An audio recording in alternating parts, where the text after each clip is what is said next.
I was hired to find a blackmailer, and I did. But first I found a badly beaten Adonis, a Jezebel with an accent, and a man who had been an easy mark for murder. From the pen of Raymond Chandler, outstanding author of crime fiction, comes his most famous character as CBS presents The Adventures of Philip Marlowe.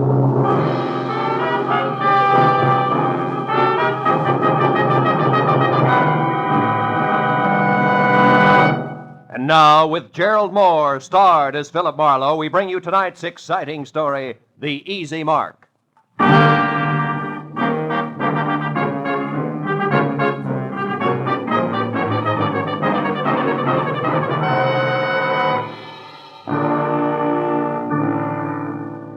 I'd spent a dull day on a duller subject, which was don't get caught with your income tax return down at midnight, March 15th. And after calling time for a thick steak designated to bolster the stamina of a private detective, but nevertheless non-deductible, I reluctantly headed back to my office where I found both my conscience and the long Form 1040 still waiting, which meant there was no way out. The dull day was going to stretch on into the night, but then I got a break, because my telephone rang and the call was from one Mrs. Corey Gilbert, a prospective client who wanted action in a hurry. Marlowe, you've got to move fast. I just found out that my husband, Ross, will be at 3806 Melrose Avenue in 20 minutes, and I know that means trouble. Well, just for size, Mrs. Gilbert, how do you spell trouble? With a capital B, as in blackmail. There's no time for details now. Just get to that address and find out who Ross is meeting with. Only hurry, Marlowe, please. Well, hurry after what, Mrs. Gilbert? I've never met your husband, remember? Oh, yes. Well, he's tall, dark eyes, dark hair, very handsome. And the blackmailer, short, stocky, and repulsive, I suppose. I've never seen the blackmailer. All right, Mrs. Gilbert, where can I reach you? Well, I live at 439.5 Ogden Drive. Ogden The Drive. phone number is Gladstone 8195. 8195. All right, Mrs. Gilbert, I'll call you. Thanks. Oh, and Marlowe. Yeah? Hurry, will you? You see, I love my husband.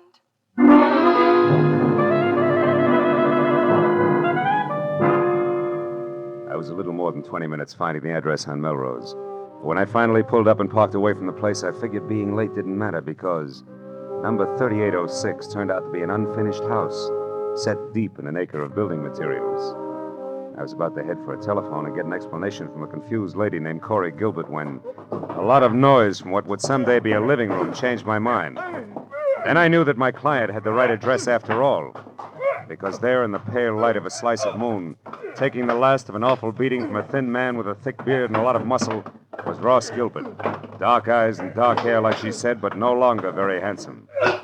Don't hit me again. Stop worrying, Gilbert.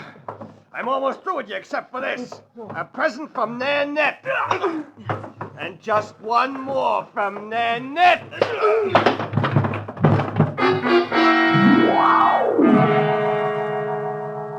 That last punch stacked Ross Gilbert onto a pile of rough lumber like he was another 1x12.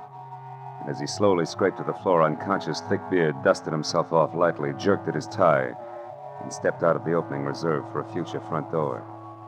I started over to help Ross Gilbert, but then I remembered that my client wanted to know who her husband was meeting and why, not how hard or fast he could swing.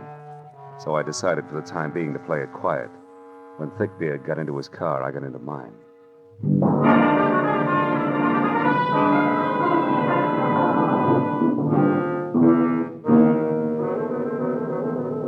I followed him all the way to Beverly Hills, where he pulled to a stop in front of the Camden Arms Court.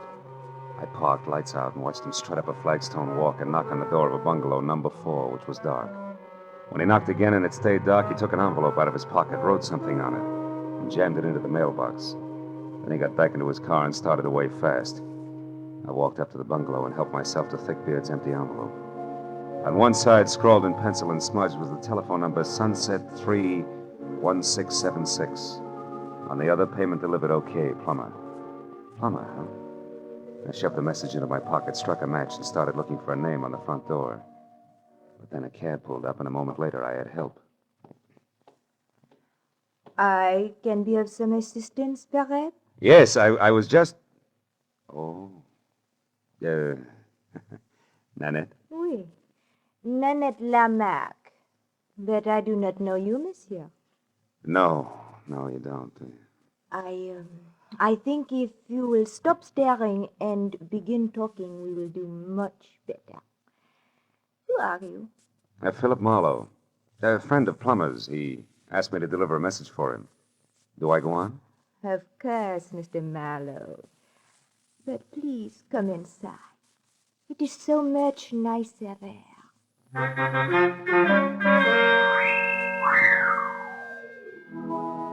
Nanette was so right about it being nicer inside. There were lights.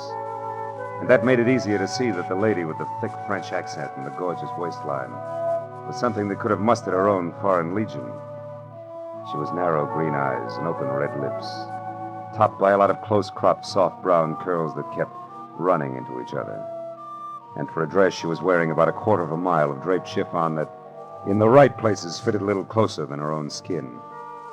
When I told her what I claimed had been a message from Plummer himself, she purred her thanks and started to mix me a drink.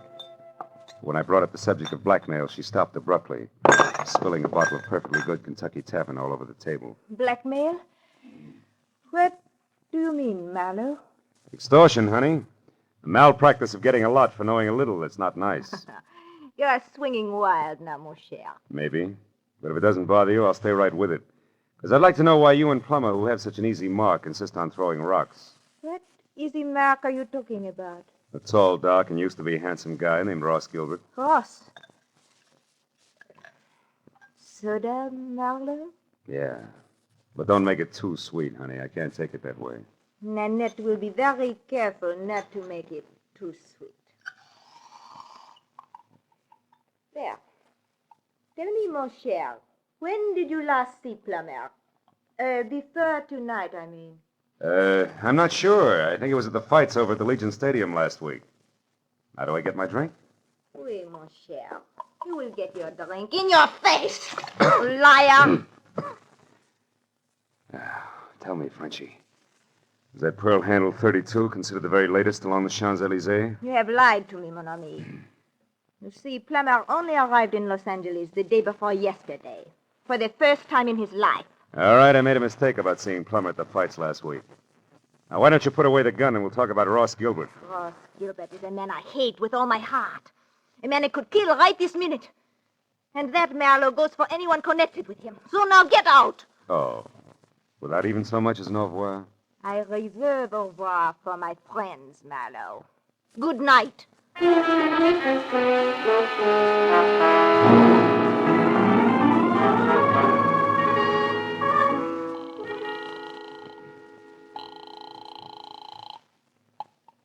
Hello?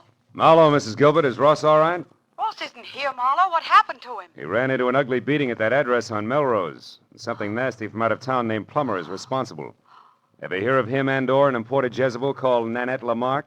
No, I haven't. But what about Ross? What's wrong with him? Nothing that a pound of beefsteak and enough liniment can't cure. But before we worry about Ross, Mrs. Gilbert, one more thing. It's a phone number I found on the back of an envelope that belonged to Plummer. Number is Sunset 31676. What? Somebody you know? Yes, someone I know very well. It's the telephone number of my ex-husband, Emery Marsh. Emery Marsh, huh? Fancy dress designer on Wilshire? That's right. But what's he got to do with all this? Emery only met Ross once in Mexico, a party at Ensenada. Yeah, well, look, Mrs. Gilbert, why don't we postpone collecting Ross until I find out a little more? Where does your ex-husband Marsh live? In Santa Monica. But there's a good chance that he's still at his place on Wilshire. He does most of his work at night. Well, then Wilshire Boulevard's my next stop. I'll try to make it a quick one. Goodbye.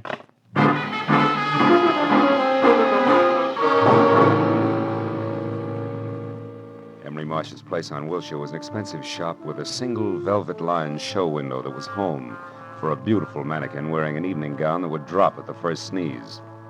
And after I spent 5 minutes thumping on a plush, leather-upholstered portal, a light finally clicked on someplace inside. And a moment later, Emery Marsh opened the door. He was tall, 45, sandy-haired, and looked less like a dress designer than I did.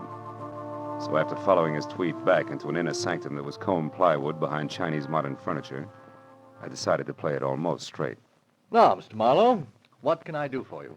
Well, it's a little too early to tell. I'm a private detective, Mr. Marsh, and I'm working for your ex-wife, Corey Gilbert. Corey? Mm-hmm. Is she in trouble, Mr. Marlowe? No, we're close to it. Tell me, Mr. Marsh, when you were last over to Nanette Lamarck's place at Camden Arms, when was that? Nanette Lamarck? Yeah. I've never heard of her. Nor a man named Plummer? Nor a man named Plummer. Who are they? Well, in the order I tossed them out, a mademoiselle with a touchy temper and a thug who needs a shave. I don't understand. How do they concern me? Well, maybe they don't. But your telephone number turned up on Plummer. And both Plummer and Nanette are tied on to a man who at this moment is probably picking himself up off the floor of an unfinished house at 3806 Melrose Avenue. His name, Mr. Marsh, is Ross Gilbert. Gilbert? Yes, that's right. What do you know about him? Well, very little. I only met him once at the Riviera Pacifico. Riviera Pacifico. The hotel at Ensenada in Mexico. Matter of fact, it was the same night that he met Corey. Which didn't make you very happy. No, you've got it wrong. Corey and I were already divorced. The three of us meeting was nothing more than an accident. Oh. And when Ross and Corey parlayed that accident into marriage, were you still smiling? Better than that, Mr. Marlowe. When that happened a month ago, I was grinning. You see, until then, I had been paying Corey $1,200 a month alimony for 2.5 years. And Corey gave all that up for love and Ross Gilbert, huh?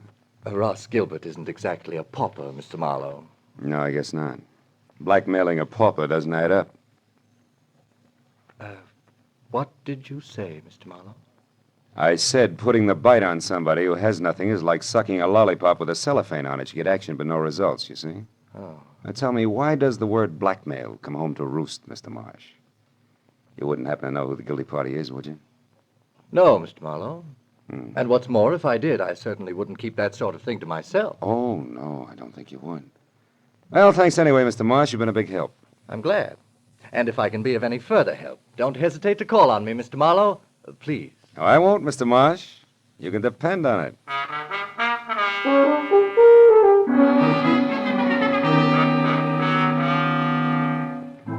All the way from Wilshire Boulevard to Mrs. Gilbert's place on Ogden Drive, I kept wondering who wanted how much out of Ross Gilbert and why. About 20 minutes later, when I pulled up in front of the house, I started concentrating on my client, who had to be the woman standing next to a green coupe in the driveway and waiting in double time.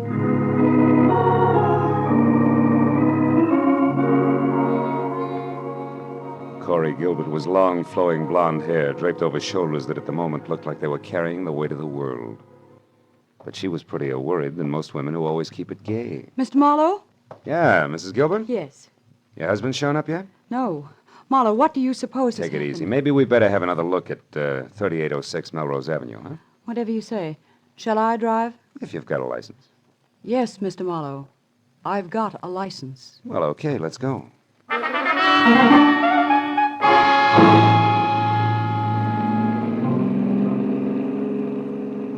The way we took off in Corey's Nash, I wasn't sure whether her license was for driving a car or an airplane.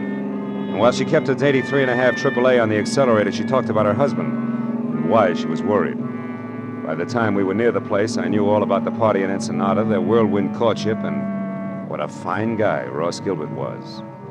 When we got out of the car and started over the last 100 yards toward the unfinished house, I'd learned everything Corey knew about the blackmail angle, which wasn't very much. It started last week, Marlowe, when we got back from our honeymoon. Ross wasn't himself at all. He was worried. He forgot how to laugh. He argued with me over any and everything.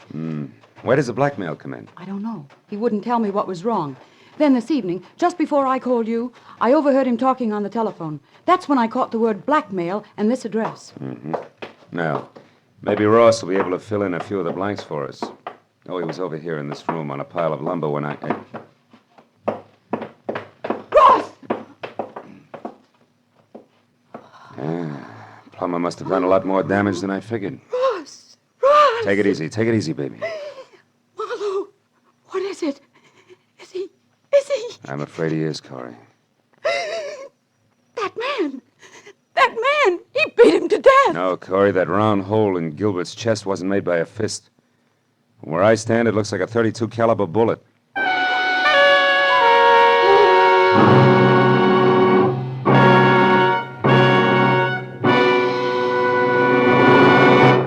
In just a moment, we will return to the second act of The Adventures of Philip Marlowe. But first, for some new wrinkles in the mystery field, look on the face of Mr. Jack Benny, eminent producer of the mystery comedy The Lucky Stiff, which opened in New York today. Although Mr. Benny's stars are Dorothy Lamour, Claire Trevor, and Brian Donlevy, Jack's face is covered with new wrinkles because he couldn't be in New York to sell the tickets himself. He's remaining in Hollywood to appear tomorrow night on CBS on The Jack Benny Show, with Mary Livingston, Don Wilson, Dennis Day, Phil Harris, and Rochester. So be sure to listen. And now, with our star, Gerlad Mohr, we return to the second act of Philip Marlowe and tonight's story, The Easy Mark.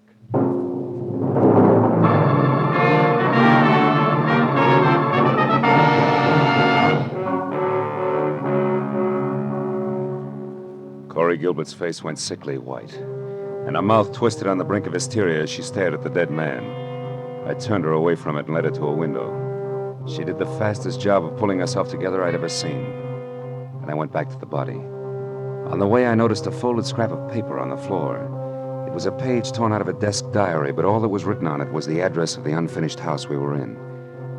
I looked down at what had once been Ross Gilbert. Setup didn't make any sense. A victim of blackmail had been beaten up by a total stranger, and then, a little while later, murdered. Somebody had killed the goose that was laying the golden eggs, and it didn't figure in any direction. Well, I just about decided to go through his pockets when a sound from Corey changed my mind. Marlowe, come here, quick. What is it, Corey? There's someone out there. I saw a shadow move. Get away from the window. Marlowe, there, running. Why, it's a woman. Yeah. And quite a woman. What do you know? She's crossing the street now. Who is it, Marlowe? Who is she? Character as French as Milani's 1890. Only she's more like nitric acid than salad dressing, Corey. Her name is Nanette Lamarck. She's getting in that car. Aren't you going to stop her? No.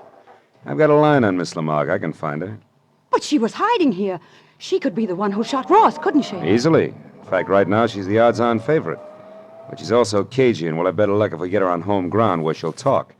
Besides, there's a big chunk of this business that doesn't follow. What do you mean? Well, look, the murder came out in reverse. Ross was paying off. So he should have been the killer instead of the corpse. Which means there's more than blackmail involved. I don't know what you're talking about. All I know is he's dead, and that woman killed him. Maybe. Come on, Corey, let's get out of here. Where are we going? Well, first you take me back to my car, and then I got a job for you to do. What kind of a job? Well, I found this page ripped out of a desk diary, probably Ross's. I want you to go through all his things and find that diary for me. There might be something else in it that'll give us a connection. All right. Where are you going? I'm going to pay a call on Nanette. Only this time I'm bringing my own welcome mat. I think I'll need it.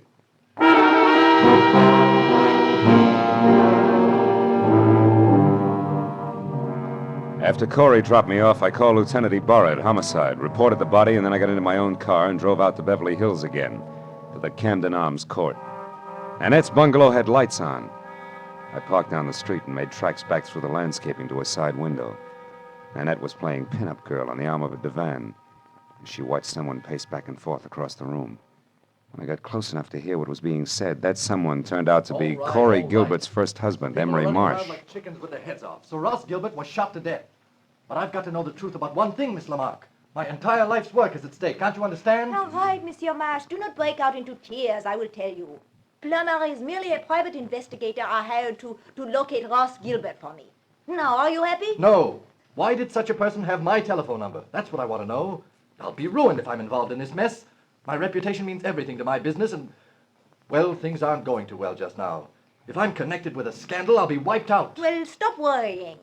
I saw you with Ross Gilbert 3 or 4 times before he disappeared. So I gave your name to Plummer as a possible lead to Ross. That is all. Why did you want to find Ross Gilbert? That, mon ami, is none of your business. You found out what you wanted, so good night. All right. I'll go. But can I count on you to keep my name out of this? Listen, I am counting on me to keep my own name out of it, and I will be very busy doing that. Good night.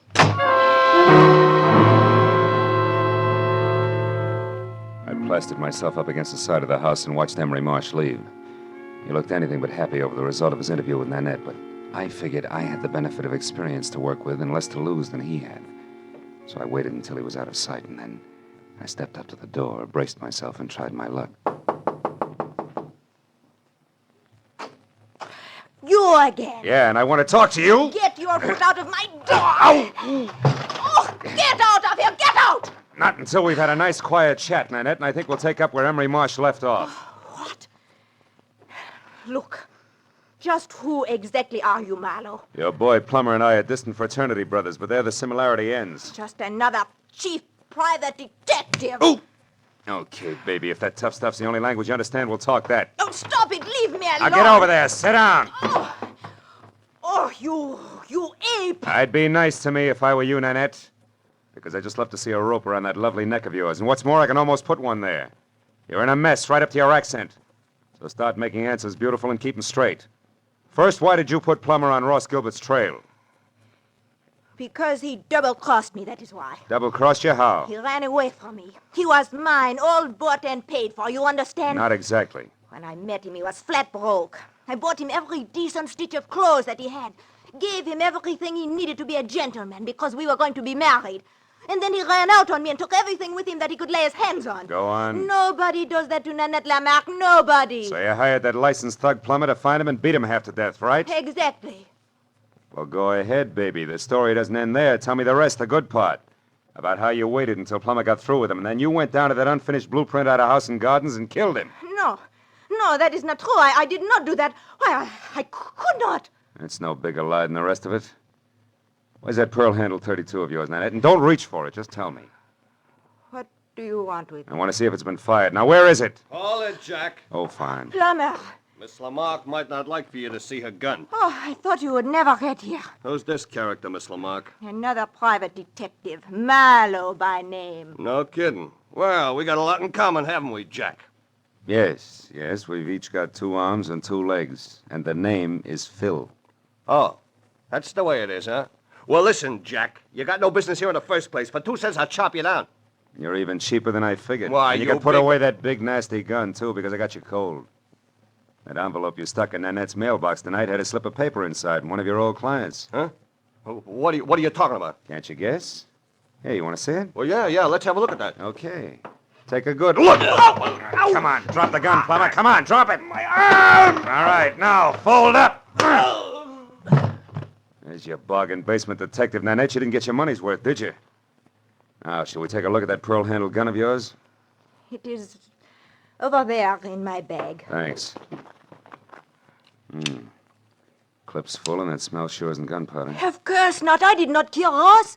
Why, I was not even inside of that building where he was. Yeah, I know, but you...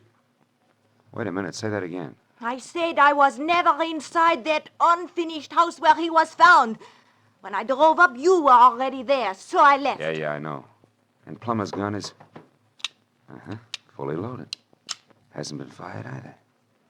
Baby, you've just given me a great idea. An idea? But I do not understand. Never mind, I'll explain it to you later. And incidentally, you better be around. Right now, I've got to find out one more thing, and then maybe I'll pop this whole shebang wide open.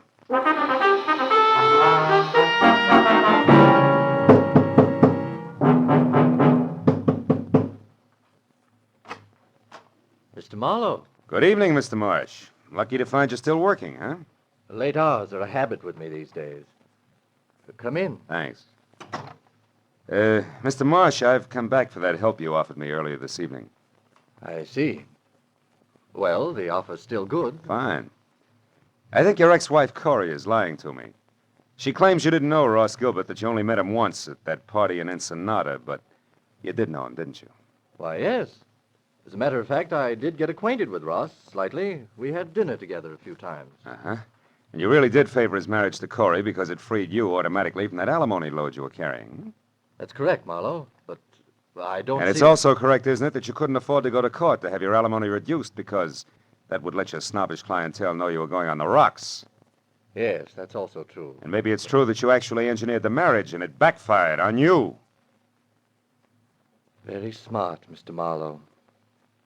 Just keep your hands at your side. This might go off. Yes. Well, I expected a reaction, but not quite so soon. Too bad. I'll trouble you for your gun, now that you've got it all figured out. Yes, Marlowe, I engineered that marriage. Corey was attracted to Gilbert, but he was broke. I knew that would scare Corey off if she found out. So you and Corey made a deal, particularly with Ross. He wanted to marry Corey. You supplied the cash for his courtship, right? Yes, only he wouldn't stop there. He kept demanding more. Sure, that figured from the start. Ross wasn't being blackmailed. He was the blackmailer himself, and that made you worse off than before, so you killed him. You're so right, Mr. Marlowe. And remember, the price for 2 murders is the same as for 1.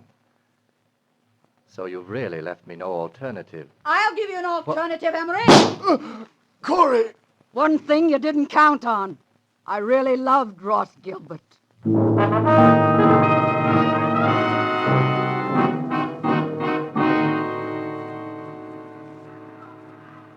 Well, I guess that winds it up, Corey. Emery's in the hospital, and Nanette and Plummer are both in the clink. Too bad I only hit Emery in the hand. I never could trust my aim. It's always been bad, in a lot of ways. It was good enough tonight, baby. Lucky for me you showed up when you did. Say, what made you come to Marsh's place, anyway? Well, that page from the desk diary paid off, Marlowe. Only we made a mistake. No? It didn't come from Ross's diary. It came from Emery's. I finally remembered his handwriting. Mm-hmm. Now, you tell me something, Marlowe. Yeah? How did you know Emery was guilty? Oh. Well, he made the oldest slip in the book. When he was talking to Nanette, I overheard him say that Ross had been shot. Emery had no way of knowing that Gilbert was dead or how he'd been killed unless Nanette told him. And for a while, I thought she had, but then I found out that she couldn't have because she'd never been inside the house where we found Ross. So it had to be Emery. Sure. I see. Well, Marlowe, what does a gal say at the end of a night like this? Thanks or something? Just thanks will be enough. I gotta do my income tax. Can I give you a lift? No. No, I'll walk a while. I've got some thinking to do about marksmanship. But call me sometime later on, will you? Just to see if I'm shooting in the right direction. You can count on it, Corey. Thanks. Good night, Phil.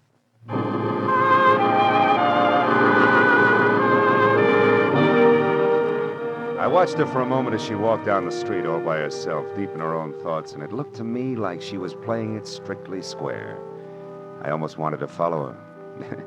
The first time in a long time, I felt like I wanted to get to know a client better. But March 15th can slip up awfully fast, and that long form 1040 was still unfinished and waiting for me in my office. So I decided to go back and work on my income tax and play it strictly square, too. After all, that's really the easiest way in the long run. Yeah, I keep telling myself.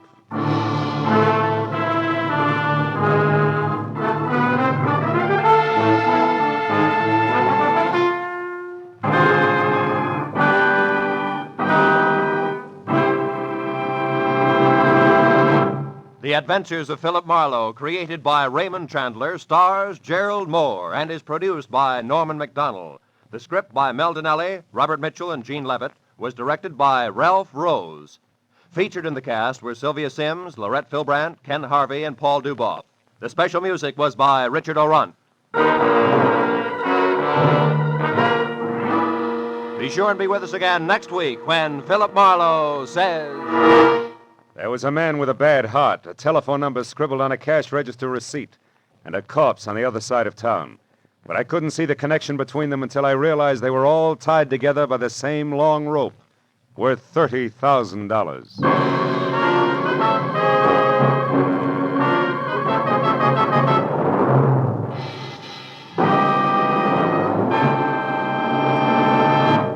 Next Wednesday evening, February 2nd, CBS will bring you a moving, powerful drama of a reporter who took an assignment he eagerly sought, only to find it came too close to home. Its title is Mind in the Shadow. Its star is Eddie Albert, and its story tells how the reporter set out to reveal the shocking facts about our mental hospitals, and then learned that his lovely young wife might have to enter one. Based on actual documentary evidence of conditions existing today, you'll find Mind in the Shadow, a revealing story of something which could happen to you. Hear Mind in the Shadow, starring Eddie Albert, next Wednesday evening, over most of these same CBS network stations. Now, stay tuned for Gangbusters, which follows immediately over most of these same stations.